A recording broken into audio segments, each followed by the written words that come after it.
bagaimana kabarnya semuanya? Sehat? Sehat? Wah, luar biasa. Terima kasih loh Mas Joki sudah memberikan energi baik buat saya. Saya tadi sempat grogi banget. Ya, ketemu sama Mas luar biasa. Aduh, terima kasih. Dan tentunya hari ini juga ya, kita sudah melihat bagaimana tidak hanya pemain filmnya saja atau kru member dari The Hostages Hero yang sudah hadir pada hari ini, tapi ditemani dengan sosok-sosok penting yang tentunya menjadi bagian dari sejarah. Ya, mohon izin ada Laksamana Pertama TNI Imade Wirahadi MTF Opsla selaku Kepala Dinas Sejarah TNI Angkatan Laut sudah hadir bersama dengan kita. Apa kabar Bapak? Alhamdulillah sehat. Mohon izin berkenan Bapak, apakah sudah mendapatkan mic? Oke, baik. Mungkin boleh disapa-sapa terlebih dahulu nih Pak buat rekan-rekan media yang sudah hadir pada hari ini. Silakan.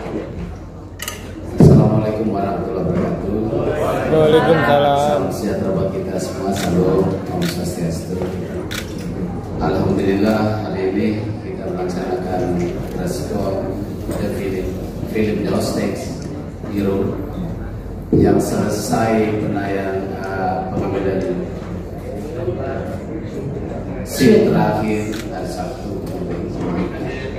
Untuk TNI Angkatan Laut, Dinas Sejarah Angkatan Laut memberikan data primer, kemudian membantu pelaksanaan riset, juga memberikan membantu memudahkan penggunaan atau perizinan serta security clearance bagi seluruh kru film sutradara di bawah IRF untuk menggunakan sarana-sarana Angkatan Laut, juga melibatkan personel Angkatan Laut dalam proses penyiapan film The Hostages Hero ini.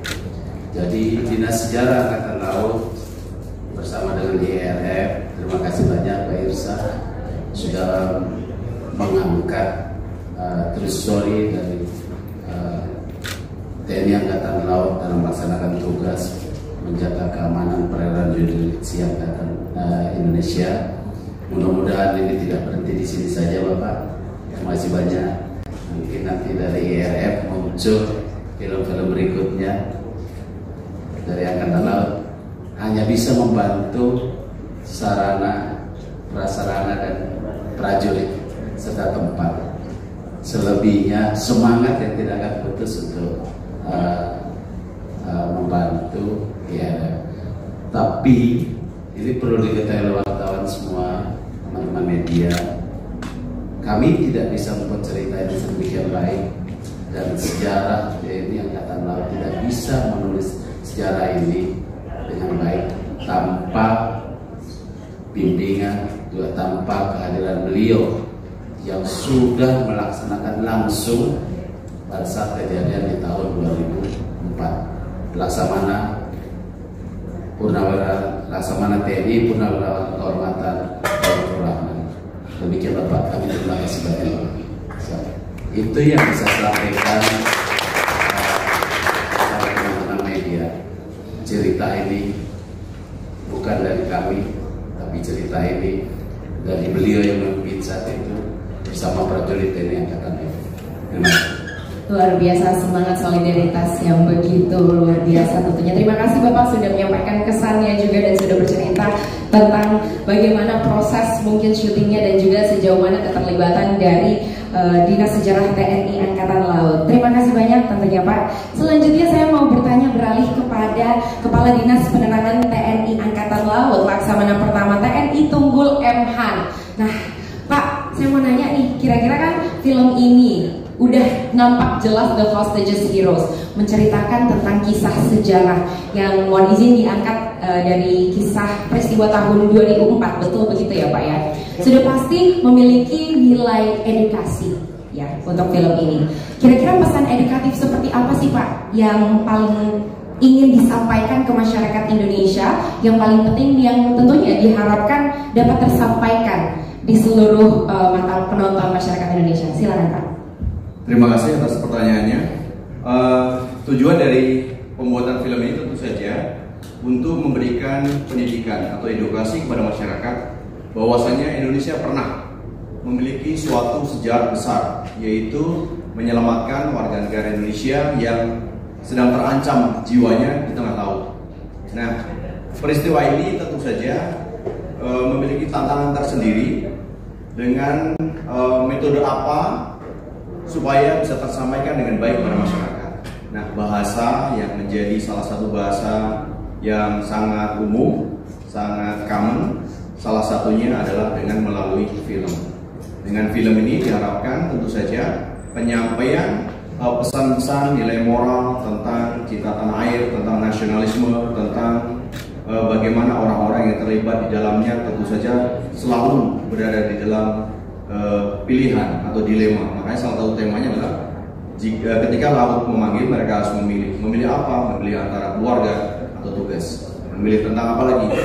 Memilih tentang suatu kehormatan di dalam menjaga kewibawaan negara. Tentu saja ini harus senantiasa dihadapi oleh para prajurit yang di dalamnya para prajurit ternyata juga manusia biasa. Manusia biasa itu dalam artian dia bisa memiliki rasa sedih, bisa memiliki rasa bahagia, di rumah ada yang menungguin, sementara di sisi lain mereka harus meninggalkan orang-orang yang dicintainya. Namun sekali lagi pesan yang disampaikan adalah memberikan pelajaran edukasi nasionalisme kepada masyarakat dengan harapan bisa memberikan rasa kepada masyarakat untuk lebih mencintai negaranya, yaitu negara Indonesia, di tempat kita lahir, tempat kita hidup, dan suatu saat nanti tempat kita juga dikebumikan. Terima kasih. Baik, terima kasih banyak. Kembali kita berikan tepuk tangan. Nilai edukasi yaitu membangkitkan semangat nasionalisme kita sebagai generasi muda dan juga sebagai masyarakat Indonesia dengan mengangkat tentunya peristiwa yang sangat penting yang mungkin tidak banyak diketahui orang, namun ini menjadi satu wadah yang begitu luar biasa ya. Kita bisa tahu seperti apakah perjalanan dan mungkin peristiwa-peristiwa menarik yang turut membangkitkan semangat kita sebagai masyarakat Indonesia. Terima kasih banyak Bapak sudah menyampaikannya. Selanjutnya mungkin kita akan beralih kepada Pak Irza Ifdial. Halo Bapak, selamat pagi menjelang siang. Pagi. Bagaimana hari ini Pak? Semangat? Semangat tuh, selalu. Waduh, biasa ya. Nah, kalau tadi kan kita sudah melihat cuplikan dari balik layar ya, film The Hostages Heroes ini, yang terlihat gagah, megah, banyak latihannya, dan ternyata banyak proses-proses brainstormingnya juga ya Pak ya. Nah, tanpa membocorkan plotnya atau tanpa spoiler ke kita, kira-kira adegan atau scene apa di film ini yang secara pribadi paling membuat Pak Irza itu puas, atau menurut Pak Irza itu kayak, wah ini nih scene paling mahal nih kayaknya nih. Silakan Pak. Ya, kalau secara pribadi ada scene yang memang luar biasa. Namun sebelumnya juga saya ucapkan terima kasih kembali ya dari Suara Rumah Film kepada tentu beliau Bapak Laksamana TNI Purnawirawan Ahmad Taufikur Rahman. Beliau adalah pelaku sejarah yang memang menyelamatkan kapal tersebut beserta kapal dan krunya pada anggotanya. Dan tentu juga dalam kesempatan ini juga saya melihat secara pribadi adalah kita mendapat dukungan penuh yang luar biasa dari TNI Angkatan Laut, khususnya pada saat kita mengambil adegan-adegan di kapal, di KRI. Jadi rasanya mungkin ya, koreksi kalau salah Pak Kadis Jarahan, Kadis Penal, ini adalah film pertama yang memang bisa menggerakkan ya KRI Dewa Ruci untuk diangkat di dalam sebuah film. Itu mungkin Pak ya. Ya, jadi ini merupakan tidak mudah ya, tidak gampang kita bisa menggerakkan atau menjalankan KRI yang ada di Armada. Dan kami juga benar-benar syuting di lokasi Pangkalan Armada 2 Surabaya. Mungkin beberapa film masih menggunakan AI dan CGI, tapi kalau kami di sini benar-benar real semuanya. Kami betul-betul melaksanakannya di Pangkalan Angkatan Laut di Surabaya, dan juga ada beberapa tempat di Pantai Baruna. Itu adalah tempat pantai khusus untuk latihan marinir. Itu juga tidak mudah semua orang bisa masuk ke situ. Kemudian juga ada di Bromo. Jadi memang secara pribadi saya melihat film ini memang terlihat mahal, tetapi sebenarnya mahal juga menurut saya adalah mahal yang sebenarnya mahal secara rupiah. Mahal kosnya ya Pak ya, pembuatan filmnya ya. Karena di mana-mana ya, salah satunya tadi ada di Bromo, lalu juga syuting langsung di kapal, itu luar biasa sekali. Apakah mungkin ada sempat mengalami terkendala dalam perizinan atau apa gitu Pak? Kami tidak mengalami sama sekali masalah perizinan, karena memang mendapat dukungan dari yang disampaikan secara full, secara penuh ya. Jadi luar biasa kerjasama kami dengan TNI Angkatan Laut, benar-benar berbuah hasil yang luar biasa. Tidak ada masalah. Wah, luar biasa sekali. Boleh kita apresiasi sekali lagi tentunya kepada Bapak Ibu. Terima kasih banyak sudah sharing kepada kami semua. Dan berikutnya tentunya saya ingin bertanya langsung kepada produser kita, Bapak Syahrial Huta Suhud. Wah, ada di belakang. Kelihatan teman-teman semuanya? Kelihatan ya. Pak, boleh berdiri mungkin sapa-sapa dulu teman-teman media yang hadir hari ini. Wih, gantengnya. Pak gantengnya kelihatan, boleh mundur dikit Pak. Bercanda Pak, bercanda. Takut habis ini langsung disuruh setrap. Pak, izin bertanya nih Pak, kira-kira sebagai produser nih, boleh gak sih diceritakan sama kami semua ya, latar belakang dari pembuatan film The Hostages Hero ini seperti apa? Silakan Bapak. Assalamualaikum warahmatullahi wabarakatuh. Terima kasih kepada Bapak Taufik, Pak Kadi Sejarah dan Pak Kadi Senal atas dukungan saat pembuatan film The Hostages Hero. Jadi awal muasal film ini kami buat adalah kami berdiskusi dengan Dinas Sejarah bahwa ini adalah salah satu penyelamatan sandera yang berhasil selama di Selat Malaka. Itu baru kita yang melakukan hal seperti ini.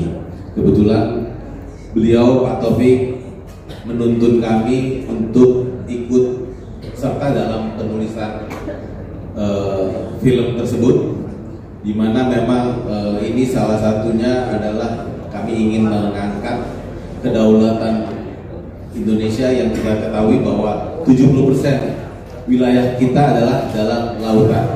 Untuk itu kami memilih film ini berdasarkan dengan perjuangan yang sangat luar biasa yang dilakukan oleh Pak Taufik dan kawan-kawan pada saat kejadian tersebut.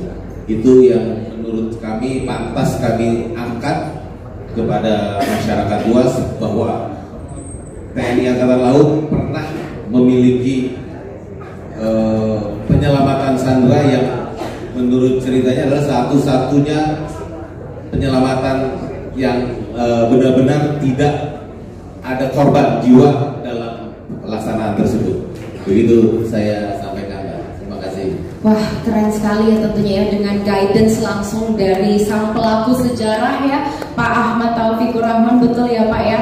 Saya ini tertarik banget untuk mengetahui seperti apa lebih dalam, cuman sayangnya emang nggak boleh spoiler dulu ya Pak ya. Ini baru pengen tanya-tanya sama cast-nya juga nih, terkait gimana sejauh mana keterlibatan mereka dan juga proses karakter development-nya seperti apa. Terima kasih banyak Pak Syahrial Huta Suhud. Selanjutnya mungkin langsung ya sama pelaku sejarahnya nih, Bapak Ahmad Taufikur Rahman. Berkenan Bapak, boleh kita berikan tepuk tangan.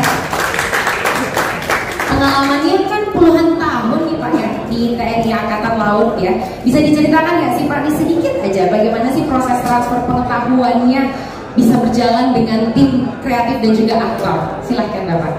Terima kasih Bu acara.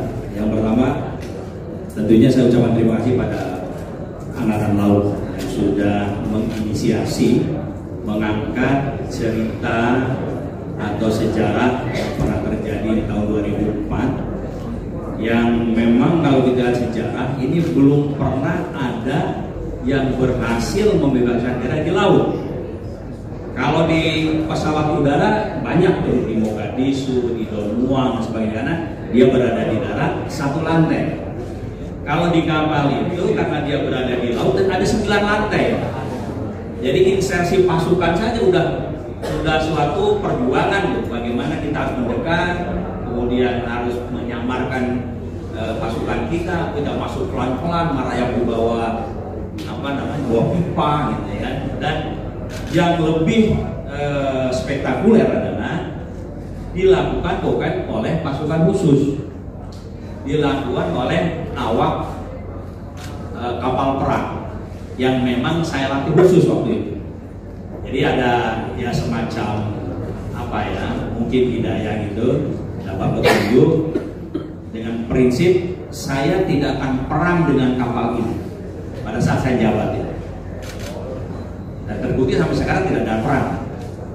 Tetapi selama kepemimpinan saya harus menghadapi intensitas rendah yang tidak mungkin dihadapi oleh peluru kendali, oleh torpedo, oleh meriam, tapi oleh orang per orang.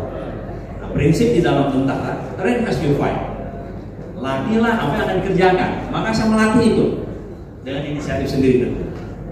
Dan ternyata alhamdulillah menemukan situasi itu yang pada saat itu sebetulnya ada satu pilihan, dua pilihan bisa saya ambil. Yang pertama, karena situasi sangat sulit, maka saya tarik pasukan, tidak jadi. Tetapi kalau itu yang saya lakukan, maka jadi justifikasi karena doktrin Fargo, kalau Selat Malaka terganggu, maka dia akan menggelar kekuatan ke sana. Oleh karena itu saya perkuat dan saya lakukan. Dan dari sini ternyata syukur alhamdulillah ini pembebasan Sandera dengan keberhasilan sempurna. Ya, karena 36 orang Sandera bisa dibebaskan tanpa cedera. Satu aja mati rame, tidak profesional ada sebagainya. Seluruh penyandera bisa dilumpuhkan, mati semua. Senjata bisa direbut, kapal dibebas kembali, tidak ada korban jiwa dari pihak penyerbu. Kira-kira ini yang jadi dasar Bapak Kasal mengangkat cerita itu.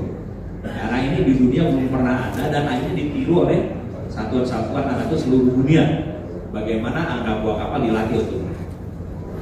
Kemudian tentunya ini tidak akan pernah bisa dilakukan kalau tidak ada rumah produksi dari daripada Pak Iza dengan dikomandai oleh Pak Sutradara Pak Revo di lapangan.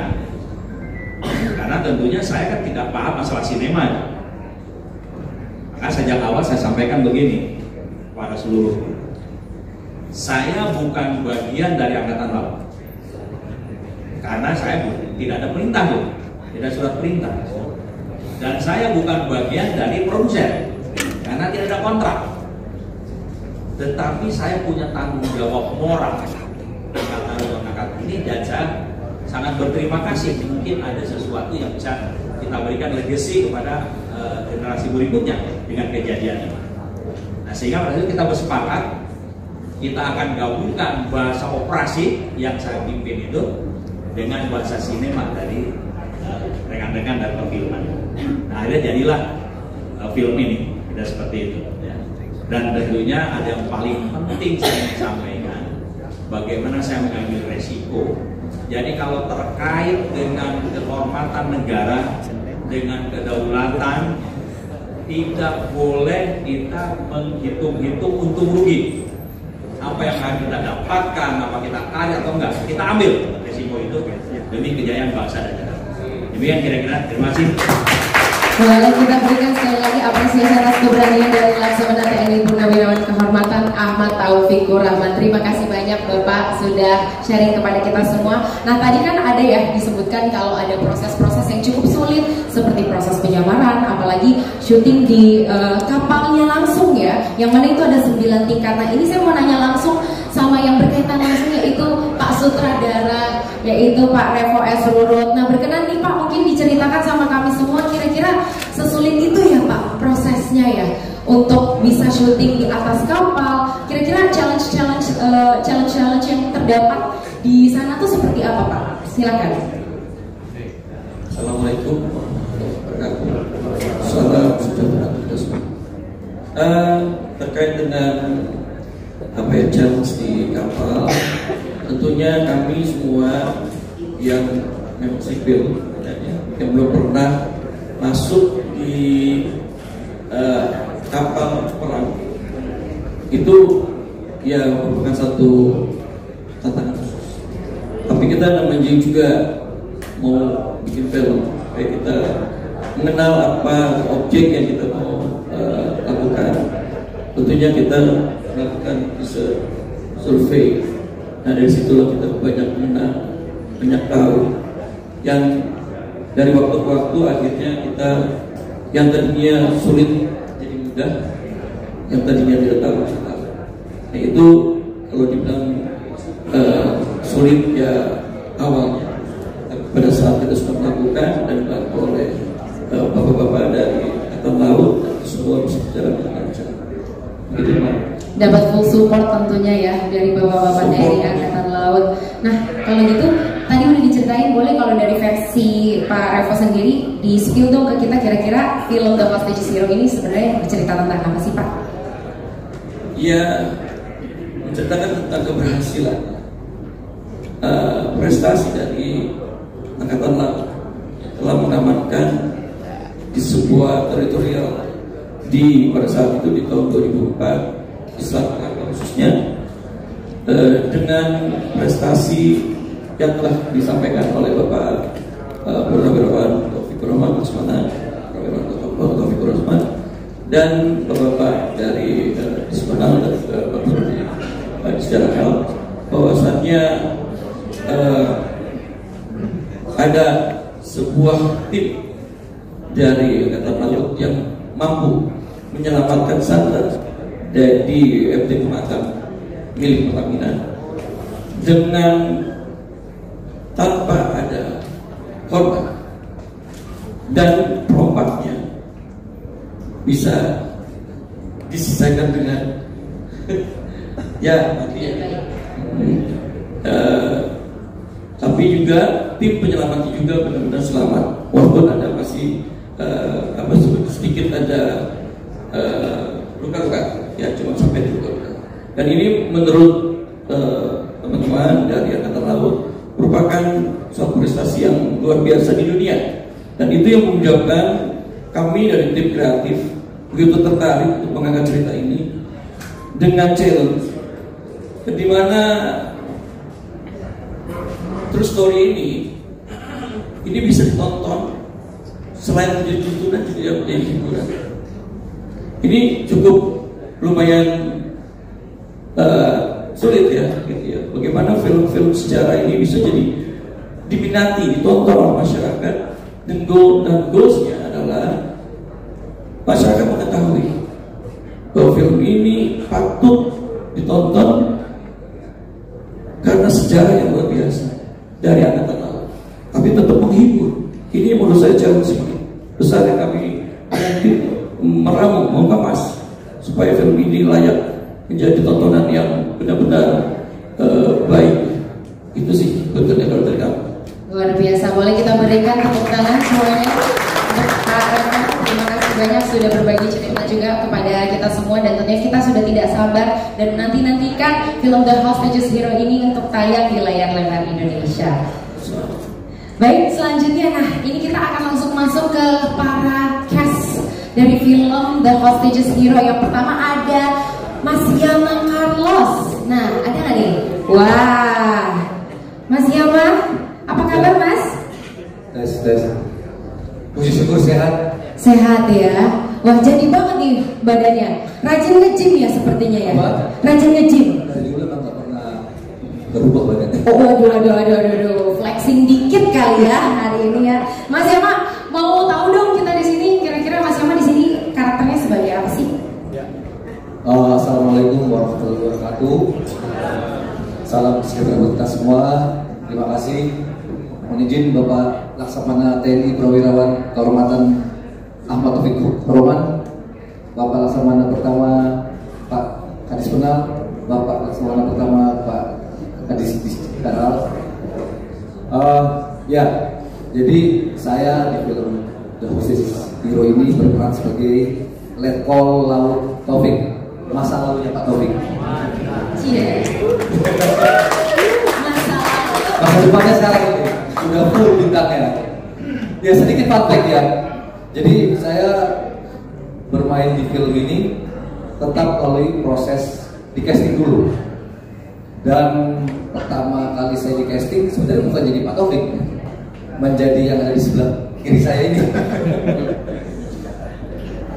Sebagai seorang aktor, tanggung jawab saya adalah memang tidak boleh memiliki mana peran-peran yang menurut saya ini sebagai seorang aktor, apapun peran yang diberikan, apalagi untuk di casting itu harus saya makan mentah-mentah lah. Tapi begitu selesai di casting, ya saya aktor juga manusia punya hati nurani. Wah, kalau ini saya diterima, berarti ini pertama kali saya bermain di film yang bertemakan Tentara Nasional Indonesia, tapi bukan sebagai TNI ya nih. Oke, saya balik ke rumah nggak mau mikirin. Seperti biasa saya juga setelah casting itu nggak pernah mau mikirin diterima atau enggak. Udah lebih baik lepaskan aja, kalau memang berkat buat saya, berarti karakter itu memang milik saya. Nah, singkat cerita akhirnya tim produksi sutradara memilih saya untuk berperan sebagai Letkol Laut Taufik. Seperti itu, Komandan TNI KSC 356. Asik, cakep banget ya. Dengan proses yang begitu panjang melalui castingnya, bokong banget pasti dalam hati juga, aduh pengennya terpilih gitu. Jadi tadi jawabannya diplomatis aja itu sepertinya, saya mah ikhlas gitu kalau nggak terpilih, enggak ya. Jadi hati kecil saya dimenangkan. Luar biasa. Nah, kalau ini saya juga penasaran nih, kalau misalnya tadi Mas bilangnya kalau misalnya awalnya di castingin untuk jadi peran di sebelahnya. Nah, saya boleh tanya yang di sebelahnya. Nah, ini nih ya, bisa dibilang ini comeback-nya dari Rifki kembali ke layar lebar. Cibuy. Gimana, kangen gak sih Mas Rifki? Iya, udah mungkin hampir 10 tahun gak main film ya. Ada sekarang main film. Untungnya ya apa, pas casting itu dijelek-jelekin ya. Untungnya, alhamdulillah akhirnya bisa menjadi satu sosok. Cuman memang kalau dibilang ini ada karakter aslinya, waktu itu pernah juga ada izin, Pak, itu si penyanderanya itu seperti apa sih Pak? Oh, kamu mau lihat? Iya Pak, saya mau lihat. Kasih lihat, kepalanya udah berantakan. Gimana mau research gitu kan? Gak bisa juga. Itu kamu bikin aja sendiri. Siapa? Ya, uniknya adalah di sini 90% jadi perompak itu adalah angkatan laut. 90%. Jadi gue bukan siapa-siapa, tapi anak buahnya kolonel, letkol, ya nggak perlu pakai bisa jadi bos-bosnya mereka gitu kan. Alhamdulillah seru banget syuting ini. Seru ya. Berarti cukup perasaan kangennya itu cukup terbalaskan ya setelah sekian lama nggak main film, terus tiba-tiba disuruh jadi peran antagonis lagi. Ya, tapi di sini mungkin kalau melihat di sini benar-benar semuanya make sense gitu, benar-benar pakai logika. Kalau dibilang antagonis pasti ada sebabnya, kenapa, motifnya, semua segala macam, kenapa pakaiannya seperti itu udah disetting semua sama Mas Revo, respect loh. Ada sebab dan akibatnya. Jadi film ini benar-benar film yang make sense. Nggak sabar buat nungguin hasilnya kita nanti. Luar biasa, nggak sabar juga untuk melihat comebacknya Mas Rifki Bawel terlihat di film The House of Zero ini. Terima kasih banyak. Nah, beralih kita ke Robert Chaniago. Halo. Hai. Siap. Halo. Mau mimpin pasukan nih ceritanya. Jangan. Langsung berdiri. Mojin. Nah, kalau misalnya dari Robert Chaniago sendiri, boleh diceritakan nggak sih ini gimana sih persiapan dalam membangun chemistry-nya bareng dengan tim VBSS. Nah, saya baru dengar juga nih tim VBSS, Visit, Board Search and Seizure. Nah, ini kayak gimana nih? Oke semuanya, assalamualaikum warahmatullahi wabarakatuh. Selamat siang semuanya. Cek. Ada. Terima kasih untuk rekan-rekan media sudah datang di siang hari ini, sudah support film kita Mr. Hero. Terima kasih juga untuk pertanyaannya yang luar biasa ini. Oke, baik, saya akan cerita sedikit chemistry-nya ya di tim saya di PBSS. Jadi itu kita ada proses dari reading kita di Jakarta kurang lebih ada 10 kali pertemuan. Setelah itu kita lanjut workshop di Surabaya langsung, itu kurang lebih 15 hari, itu langsung di lokasi Kormada 2 Surabaya.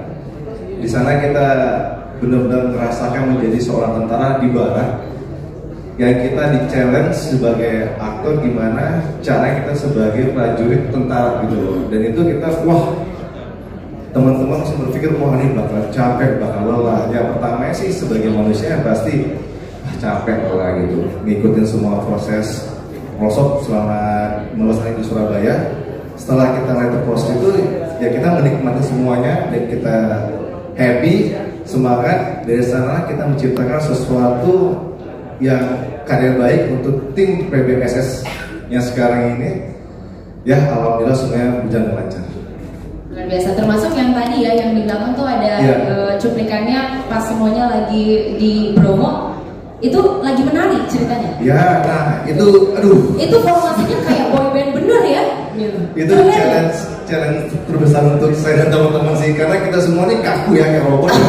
Tapi kita disuruh nari dance seperti itu, tapi ya dari tim manajemen udah sediakan coaching untuk dancernya, itu kita selama 3 hari, jadi manajemen semuanya benar-benar proper untuk semuanya itu loh. Terima kasih manajemen. Luar biasa. Bisa diulang? Boleh, ditujukan sedikit boleh? Mau di sini Pak Sutradara? Boleh ya? Boleh ya? Sedikit ya? Diwakilin sama teman saya, sama Randy. Oh, ya udah kalau gitu berdua atau bertiga kali, kita pengen lihat sedikit aja gerakannya. Boleh ya? Boleh.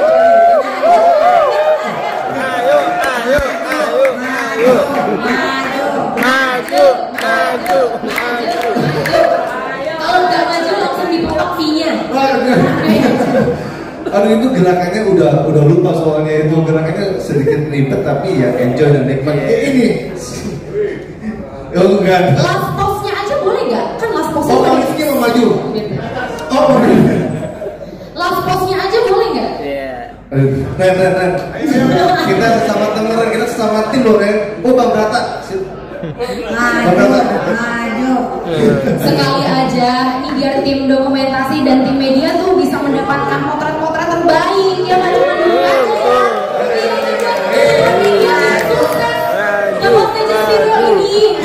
Boleh ya?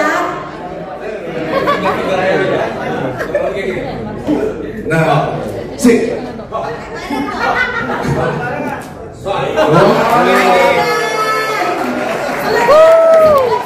Boleh tampil di tengah, jangan di sana. Di tengah. Ayo dong. Oh iya. Bapak boleh juga dong. Masa itu kan solid. Kan TNI Angkatan Laut itu solid. Jadi jangan sendiri aja. Wow.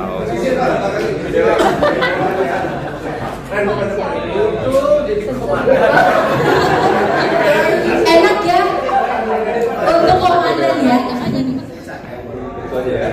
Ada apa-apa saya beralih seluruhnya.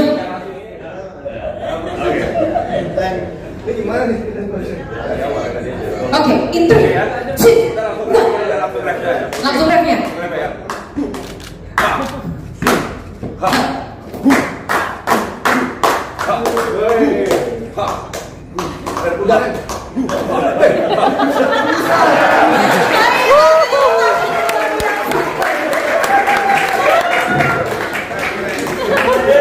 Jangan-jangan dia koreografernya. Dia paling apa nih? Keren ya. Kita apresiasi sekali lagi semua untuk tim PBSS. Iya, entertainment banget itu salah satunya ya Pak ya. Makanya layak untuk ditonton oleh seluruh kalangan ya. Luar biasa. Nah, thank you banget sudah sharing ke kita gerakan-gerakan itu ya. Bikin kita jadi semangat lagi. Selanjutnya saya mau tanya langsung sama Ritasha Welgre. Hai. Selamat siang. Apresiasi juga tentunya untuk Ritasha Welgre ya yang tentunya sudah mengharumkan nama Indonesia ke ajang internasional dan sekarang tentunya masuk di perfilman Indonesia. Nah, boleh diceritakan di sini Ritasha jadi apa sih karakternya? Oke, baik. Assalamualaikum warahmatullahi wabarakatuh. Waalaikumsalam. Pertama-tama saya ingin mengucapkan terima kasih banyak atas kesempatannya pada hari ini dan rekan-rekan media semua udah meluangkan waktu untuk datang di press con The Hostage Hero. Nah, by the way, anyway, busway dan gak pegang gitu kan ya Kak, sorry ya, emang anaknya agak ada pecicilan gitu ya Pak, mohon maaf ya. Di sini saya berperan sebagai Intan. Intan ini adalah kekasihnya Mas Reno. Ya, jadi di cerita ini sebenarnya romansnya ada, sedihnya ada, harunya ada, dan penyelamatan Sandranya juga keren. Jadi nggak cuman hanya itu. Di sini saya berperan sebagai Intan yang menurut saya Intan ini harus bersedia ditinggal gitu kan, apalagi pasangannya ini adalah mempunyai tanggung jawab bukan cuma hanya keluarga tapi kepada pekerjaannya gitu. Nah, untuk prosesnya itu sendiri kan saya basically as Miss Grand International, jadi untuk masuk ke dunia perfilman itu butuh waktu yang lumayan panjang prosesnya, dan alhamdulillah saya diajak casting sama bapak saya menyebutnya bapak saya karena beliau membimbing saya gimana cara berakting dengan baik. Terus alhamdulillah dapat di peran Intan ini di film Hostage Hero. Untuk prosesnya itu lumayan panjang, kita mulai dari proses reading, terus bonding sama Mas Reno dan juga sama ibunda saya tercinta Mbak Astri Welas. Ya seneng banget bisa berlakon nama mereka karena mereka juga membimbing saya, mengajari saya gimana caranya menjadi seorang aktor yang baik. Wah, luar biasa sekali. Boleh kita apresiasi tentunya untuk Natasha Waltri. Semoga perjalanan karir perfilmanmu ke depannya bisa jauh lebih shining, shimmering, splendid ya. Terima kasih banyak Natasha. Kita nantikan tentunya ya kisah romantisnya antara Intan dan Reno. Nah, ini kita beralih ke yang tadi ditunjuk, mamanya, ibunya Mbak Astri Welas.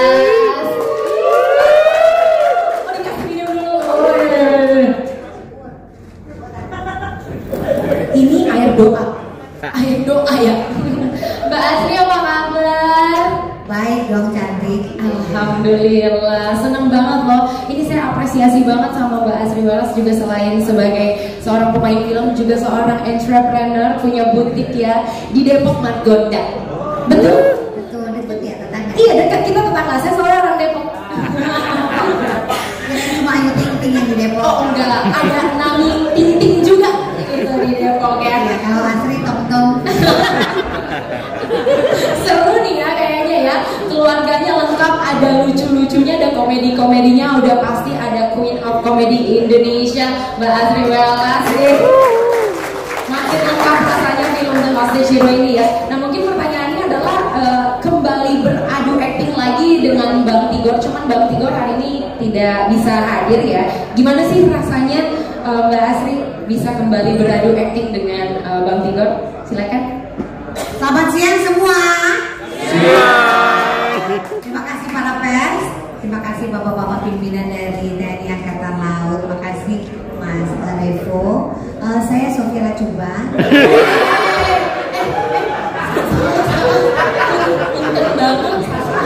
Tapi sama kok kita.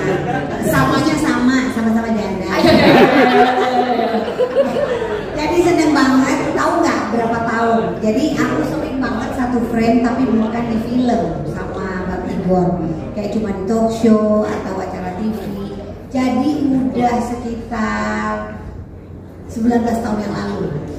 Iya, jadi sama ya, sudah tahunan. Kembali berakting sama Mbak Tigor rasanya. Nah, ini kita punya sutradara Pak Revo ini gitu ya, itu mengolah kita supaya justru jangan sama seperti di serial kita yang dulu. Jadi gimana supaya komedinya berbeda gitu ya, terus juga jok-joknya juga masuk tuh ke era kekinian gitu. Padahal ini adalah kisah di tahun 2004 gitu. Jadi itu tuh tadi gimana nguliknya, gimana bisa menjadi sesuatu yang sederhana, tapi karena situasinya dibentuk sehingga jadinya kocak. Nah, jadi ya maksudnya gitu. Jadi ya itu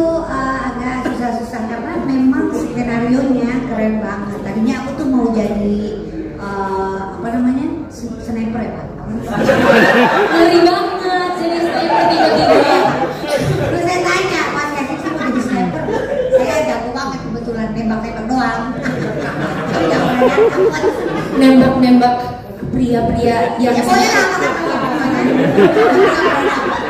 peran ini nggak ada katanya. Oke, nanti peran selanjutnya ya Pak ya kalau ada ya. Oh berarti ada The Hostage Hero kedua. Oh amin. Jadi pokoknya harus bagaimana caranya komedinya kekinian tapi nggak sama seperti aku sama Bang Tigor di serial yang lalu. Jadi terima kasih untuk percaya kepada Sofia Lajuba. Karena benar nih, karena sejarah seperti ini benar itu no history, no future. Artinya apa kisah-kisah yang lalu yang harus ditiru di kemudian hari, bagaimana perjuangannya, bagaimana dedikasinya buat negara. Jadi membela negara itu macam-macam sekali, bukan cuma di medan perang, tapi mempertahankan negara kita yang penuh dengan air semua atau perairan ini gimana caranya? Salah satunya dengan sejarah yang diberikan dari film ini. Semoga anak-anak sekarang bisa tahu, oh iya ternyata mungkin juga menjadi cita-cita untuk anak-anak sekarang. Aku pengen jadi TNI Angkatan Laut karena bisa menyelamatkan negara ini, bisa menyelamatkan perairan sehingga menjadi pahlawan atau sesuatu yang sangat membanggakan. Ya, terima kasih. Memberikan gambaran yang menjadi luar biasa juga untuk generasi muda terkait dengan profesi TNI Angkatan Laut ini ya. Ladies and gentlemen, once again the Queen Comedy of Indonesia, Mbak Afrima. Terima kasih Mbak. Nah, ini dia ya. Kalau ini the Queen of Comedy, kalau ini the King of Public Speaking in Indonesia. Wah, langsung saja Mas Coki Sitohang, ladies and gentlemen, boleh kita berikan tepuk tangan. Firm sekali hari ini, vibes-nya beneran seperti tentara. Ya, endorse biasa. Oh, boleh di-spill dulu sepatu. Oh iya, celana. Sama. Oke, baju. Hostage Hero. Mas Coki, ya, gimana kabarnya? Kabar saya puji Tuhan sehat. Sehat. Kamu gimana, sehat juga? Luar biasa hari ini bisa bertemu dengan semuanya yang memberikan energi baik. Jangan banyak, saya harus jawab. Oh iya, maaf, ya, the spotlight is yours. Oke. Nah di sini Mas Cok ini berperan sebagai apanya? Sebelum saya jawab pertanyaannya, saya mau tanya terlebih dahulu rekan-rekan, apakah AC-nya kurang dingin? Cukup. Yang kedua, dari tadi rekan-rekan sudah merekam lewat ponsel, lewat kamera. Saya yakin ini baterainya udah habis ya. Jadi pernyataan saya tidak akan dikutip. Yang ketiga adalah terima kasih Pak Ahmad Taufikur Rahman, mentor kami, lulusan Akademi Angkatan Laut tahun 1985. Tapi AAL-nya saya lupa nomor berapa kan? 30. Beliau adalah tokoh sentral dalam sejarah ini yang digambarkan ulang lewat film The Hostage Hero. Terima kasih untuk Kadis Sejarah, Kadis Penal. Pasti bapak-bapaknya mewakili institusi TNI Angkatan Laut yang kita cintai bersama. Jangan istimewa, Jaimai. Kemudian rekan-rekan saya, kolega kami di dunia seni peran, produser eksekutif, sutradara, produser dan rekan-rekan semua. Demikian, wabillahi taufiq wal hidayah. Assalamualaikum warahmatullahi wabarakatuh. Wow, saya tidak menyangka Mas Coki. Bagaimana Mbak Nami? Iya tadi emang udah terjawab sih pertanyaan. Nggak salah, nggak ada yang salah. Ada hubungannya dengan public speaking, jadi saya tadi menyapa dulu. Menyapa, betul. Dan tadi kan berperan sebagai Eta itu. Saya dapat kehormatan memerankan tokoh sentral tahun 2004 yang bernama Bapak Iwayan Rampih Argawur. Beliau menjabat sebagai Wakil Kepala Staf Angkatan Laut tahun 2004, wakil dari Kasal saat itu yaitu Laksamana TNI Bernard Kensondah yang diperankan oleh kawan saya Mas Aditya Herpavi. Dan saya mendapat peran ini adalah bagian daripada penceritaan ulang bahwa ada istilah-istilah dalam TNI Angkatan Laut yang perlu disosialisasikan kepada masyarakat. Kebanggaan, aksi taruna Akademi Angkatan Laut di zamannya, kemudian beberapa hal yang sifatnya lebih kepada seni dan budaya. Dalam adegan ini saya tidak tampil berlebihan, semuanya berdasarkan tuntutan peran saja. Saya menunggu 1 bulan Mbak Nami dan teman-teman.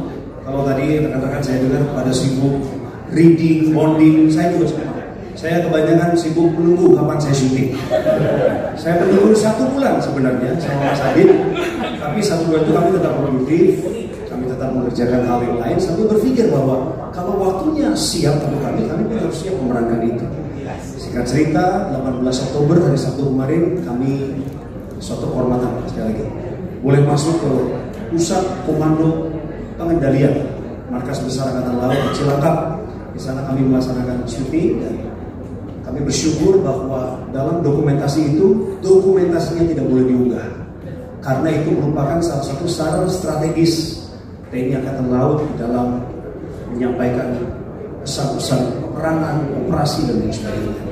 Nah, tempat itulah yang bersejarah Mbak Nami, sehingga saya memerankan Pak Argawa dengan kepercayaan diri yang tinggi meskipun tanpa kumis. Demikian. Luar biasa. Tapi ada desain khusus nggak nih, Mas Coki? Saya. Saya. Iya, siapa lagi? Siapa lagi selain saya?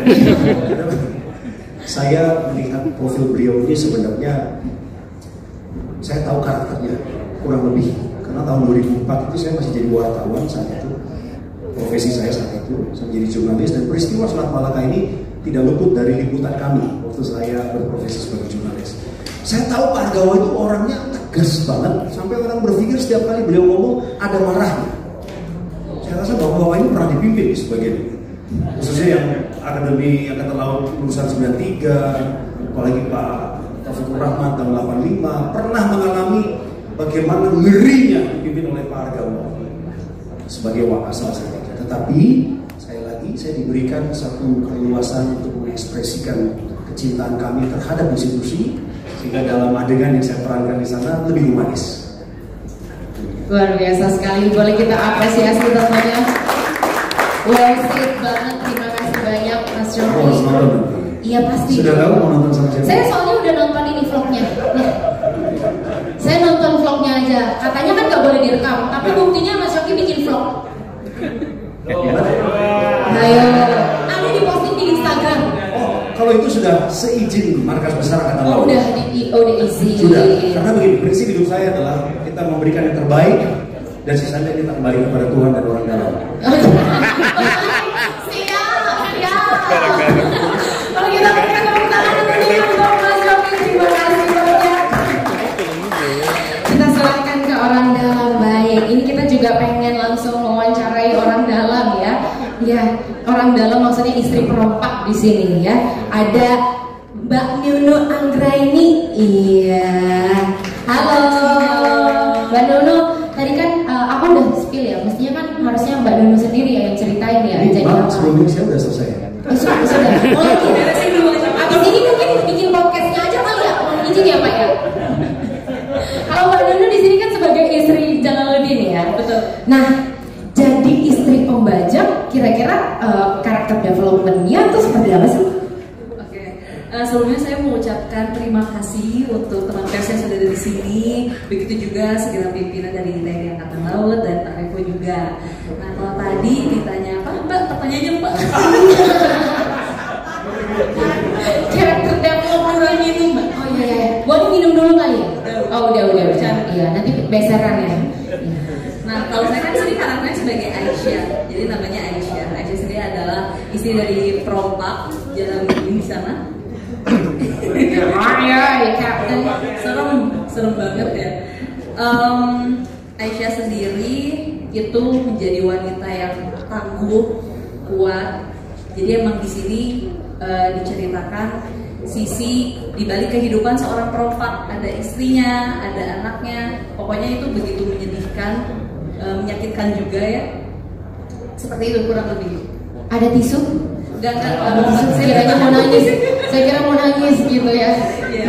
Tapi alhamdulillah juga di sini Kak Rifki banyak bantu juga di sana, banyak membimbing saya bagaimana menjadi Aisyah yang kuat gitu. Terus saya juga banyak ngobrol sama Pak Revo. Gimana cara saya membangun karakter Aisyah itu sebegitu kuatnya gitu ya. Jadi makanya juga saya udah mulai rubah cara jalan saya kayak Aisyah gitu. Jadi saya keluar aja gitu dari karakter. Oh, ada cara jalannya berbeda. Sebenarnya kalau saya sendiri kan jalan kayak biasa. Itu kok Aisyah kan? Iya, Aisyah terbang. Bukan. Iya. Aisyah iya. Ada jadi spill dikit nih. Aisyah kan kayak ibu-ibu gitu ya. Pakaiannya juga dia panjang, longgar gitu kan seperti itu. Jadi saya jalannya juga emang bukan gitu. Lebih feminin ya.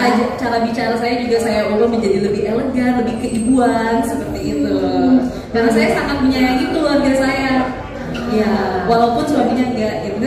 Suaminya tidak menghargai, tidak mencintai gitu maksudnya. Jangan di spoiler sekarang nanti ya. Oke, terima kasih banyak Mbak Nino. Ya, jadi istri Jalaluddin, istri perompak. Saya juga penasaran, sampai pengen bertanya lebih lanjut. Emang ada perbedaan ya menjadi istri seorang letkol atau menjadi istri perompak? Nah, kalau ini benar nih, mau nanya selanjutnya ke istri letkol Taufik yang diperankan oleh Mbak Ina Fadia. Ya Allah, cantik banget. Halo semuanya, assalamualaikum warahmatullahi wabarakatuh. Waalaikumsalam warahmatullahi wabarakatuh. Mbak Ina di sini sebagai istri letkol ya? Iya betul, saya sebagai istri dari Pak Taufik, yaitu Ibu Ina Duyana saya. Nah, kalau ini jadi istri letkol Pak Taufik, gimana nih proses karakter developmentnya? Susahkah atau mudahkah? Selama prosesnya,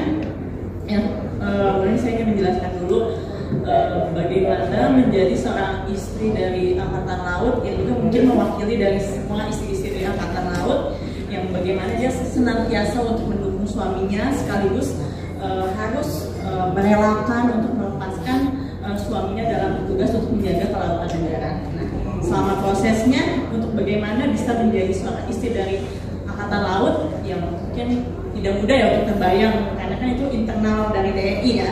Nah, saya bersama Pak Sutradara, Mas Revo dan juga Bang Emma, kami beberapa kali pergi ke kediaman Pak Taufik untuk bonding dan bagaimana chemistry dan melihat bagaimana kesehariannya Pak Taufik dengan ibu.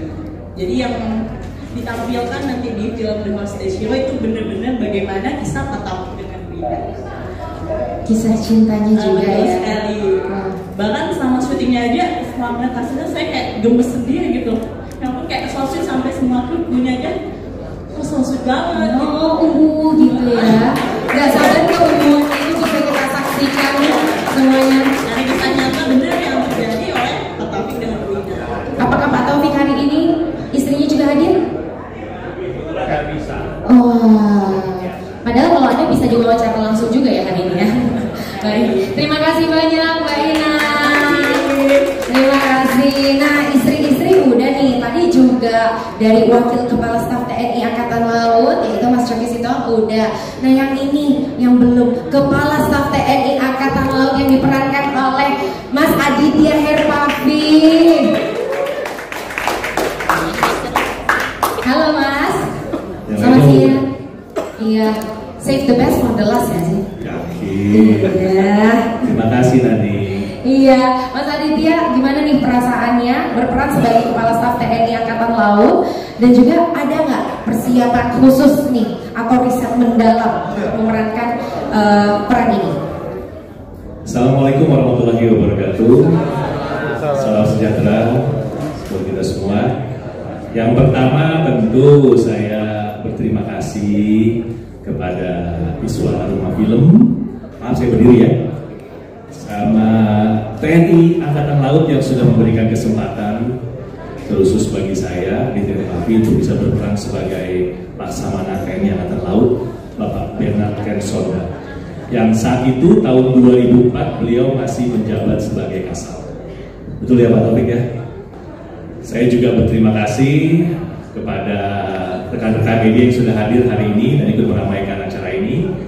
Semoga stock shot dan hasil obrolan kita hari ini bisa memuaskan rekan-rekan media. Seperti yang disampaikan sama sutradara kita, Pak Revo, bahwa film ini tentu berlatar belakang sejarah nyata atau true story, based on true story, kejadian perompakan yang terjadi di Selat Malaka tahun 2004. Dan saat itu Letnan Kolonel Laut Ahmad Taufikur Rahman yang memimpin operasi ya Pak ya. Saksi hidupnya masih ada. Ada 2 di sini yang jadi Letkol Taufik. Tapi tentu kalau buat film ini kan nggak bisa hanya seperti kita buat catatan sejarah. Jadi harus ada dramanya, ada unsur komedinya juga, ada Mbak Asri, Bang Tigor, ada actionnya juga pasti. Dan tentu juga harus ada yang menegangkan, karena biar bagaimanapun peristiwa ini betul-betul peristiwa yang sangat bersejarah. Nah, saya sendiri melakukan studi, saya mohon izin saat itu untuk bisa sowan ke rumahnya Pak Bernard. Kebetulan Pak Bernard masih ada, jadi saya sowan ke rumahnya untuk bisa diskusi langsung seperti apa sih kebiasaan Pak Bernard saat itu. Yang paling berat sebenarnya nih ya, sebagai kasal nih pertanyaannya kan ya, karena menjabat sebagai Kepala Staf Angkatan Laut ini tentu bukan hal yang biasa. Yang paling berat adalah ketika sutradara menyatakan film ini sudah selesai. Berarti saya harus move on. Saya nggak bisa jadi kasal lagi Pak. Jadi saya merasakan apa yang dirasakan oleh Purnawirawan Pati TNI Angkatan Laut bintang 3, bintang 4. Yang paling berat itu ketika pensiun ya Pak. Jadi ini betul-betul ini saya rasakan. Ini saya sampai mau bisikin sama sutradara produser, ini apa nggak bisa dibikin stripping aja Pak? Ya memang ini suatu kehormatan lah intinya. Saya bisa berperan sebagai kasal dan mudah-mudahan apa yang saya berikan, kontribusi saya dan Pak Kasal berikan itu bisa atau cukup menghiasi film The Hasidious Hero supaya menjadi karya terbaik juga. Terima kasih. Assalamualaikum warahmatullahi wabarakatuh. Waalaikumsalam warahmatullahi wabarakatuh. Terima kasih banyak tentunya kepada Mas Aditya, luar biasa sekali ya. Tadi nyebut-nyebut nama Pak Bernard, betul ya? Pak Bernardnya padahal ada di luar nih lagi main sama bayi nih. Ya sayang banget ya ditonton. Tapi nggak apa-apa, semoga teman-teman juga sudah bisa dapat tentunya apa yang menjadi cast hari ini ya. Dan tentunya ini masih ada 3 pemeran yang belum saya tanya ya. Ada Brata Santoso.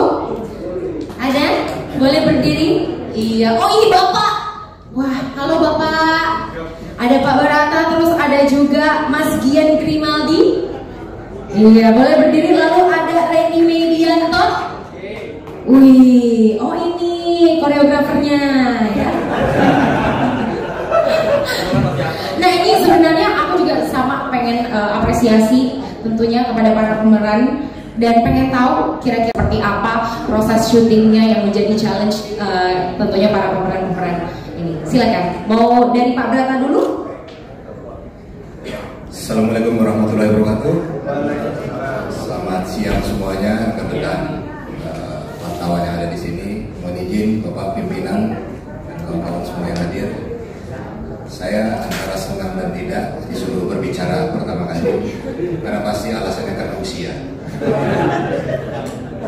Baik, mungkin langsung saja karena saya paham pada lapar semua. Saya cuma minta waktu 30 menit. Kalau boleh, jangan Pak. Jadi selama kita melaksanakan syuting ini di Surabaya, memang hal yang paling unik adalah karena saya selaku komandan tim penyerbuan di tim VBSS ini, saya memerankan sebagai Letu Cahyo dan orangnya pun masih ada, kebetulan sekarang sudah berpangkat kolonel. Agak susah bagi saya untuk memerankan ini karena baru pertama diumumkan saya jadi Letu Cahyo yang orang aslinya langsung bicara. Saya zaman itu perutnya nggak gede. Jadi mohon izin Bapak Pimpinan, rekan-rekan semua, saya berjuang sangat luar biasa. 1 bulan saya turunkan 10 kg. Dapat pressure body shaming gitu ya? Alhamdulillah ketika produksi ini berjalan seperti tadi cuplikan videonya, dari yang saya sudah laju sampai saya sebenarnya ketawa melihat yang lain disiksa karena saya sudah siksa diri saya dulu. akhirnya begitu kita mulai, saya berhasil turun 15 kilo. Mohon izin Bapak Produser, karena saya turun 15 kilo, jadi honor yang saya terima beli seragam baru. Jadi tolong minta bawa. Jadi kesulitannya adalah selaku komandan tim, saya membawahi tim DSS, di mana semuanya ada 3 generasi. Ada generasi X, Y, milenial, Z, dan Alpha, di mana karakter mereka sangat berbeda. Jadi bapak-bapak, ibu-ibu sekalian, tolong dipahami, setiap pagi saya di kapal perang, gedor kamar mereka, mereka bangun, persiapan saya bilang, saya turun, mereka tidur lagi. Itu yang saya lakukan setiap hari. Jadi akhirnya bonding antara tim itu jadi kental dan kuat, sehingga ketika kita melaksanakan pelatihan dan syuting, kita tidak ada kendala. Walaupun memang peran yang kita mainkan sangat sulit, karena kita ketika action kita pakai seragam dengan full gear yang beratnya lumayan, alhamdulillah. Kita harus manjat tangga Yakub istilahnya, jadi tangga tadi biasa, kita harus naik ke atas kapal tankernya, persis seperti yang dilakukan oleh pasukan khusus.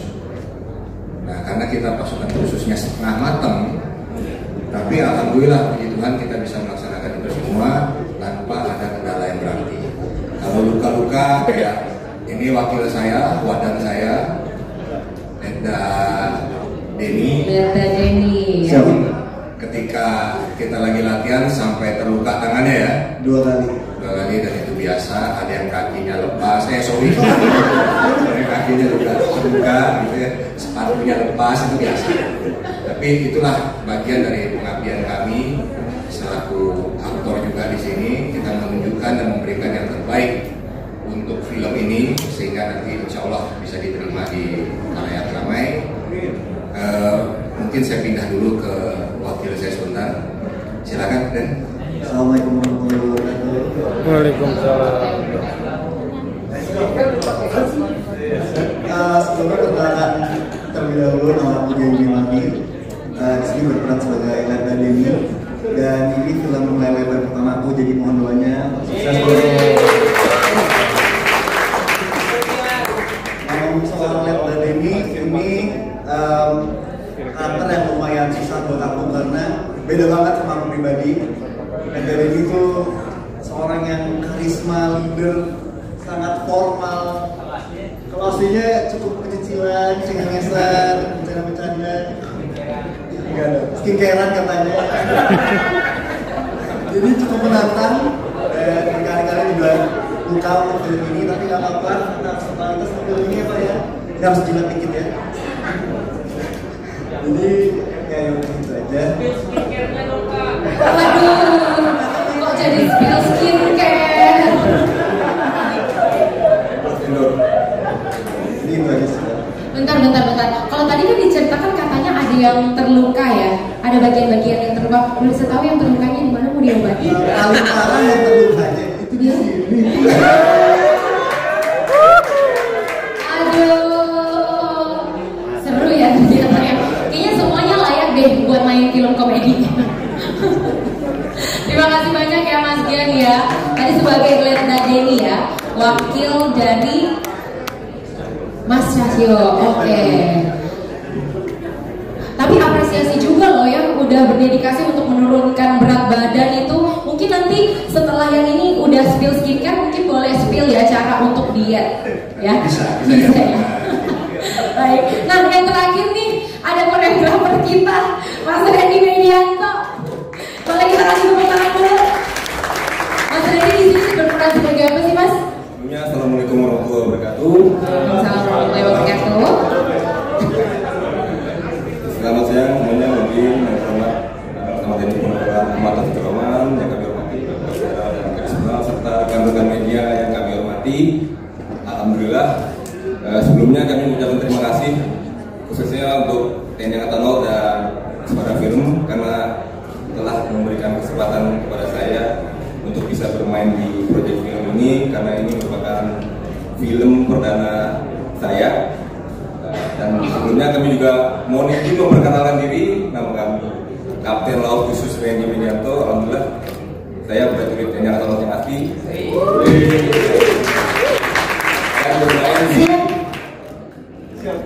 Dan bermain di film TNI Angkatan Laut juga, dan cosplay juga sebagai diri sendiri di sini. Oh, cosplay jadi diri sendiri. Oh. Jadi tim waktu nggak perlu ribet dari seragam. Oh iya. Karakter developmentnya juga nggak perlu ya. Berarti nggak usah ya, skip aja ya kita tanya ya. Dalam film ini saya berperan sebagai Kepala Departemen Operasi atau Kadepops KRI KRL Stasiun Ubun di Kalimantan, Kapten Laut Slamet Haryono pada tahun 2004. Dan intinya selama proyek film ini berlangsung juga kami pun diperintah langsung oleh Bapak Kadis Daral untuk menjadi PIC selama proyek film ini. Jadi kami merapat terus dengan tim VWSS yang dimana kami juga bantu untuk terutama khususnya penggunaan seragam ya, karena ada brevet dan sebagainya. Jadi selain sebagai talent pun kami juga yang menahan untuk selalu mengawasi terutama dalam penggunaan seragam baret, karena bagaimanapun juga ketika nggak diawasi mereka pada jemuran semua pakai baretnya. Makanya kita saling bantu, saling mengaca ya biar pemakaiannya keren, brevetnya nggak ada yang miring-miring, namanya pas, tidak ada yang terbalik-balik. Jadi ya alhamdulillah ya, walaupun sebagai talent tapi kami juga turut bisa membantu seluruh talent yang menggunakan seragam lah, khususnya yang bisa tampil yang terbaik di film ini. Luar biasa sekali ya. Ibaratnya jadi security wardrobe gitu ya, yang ngasih tahu baretnya kayak gimana, harus dipasang di mana gitu ya. Tapi keren loh, bisa jadi ini TNI aktif, terus tiba-tiba debut jadi aktor, itu gimana rasanya?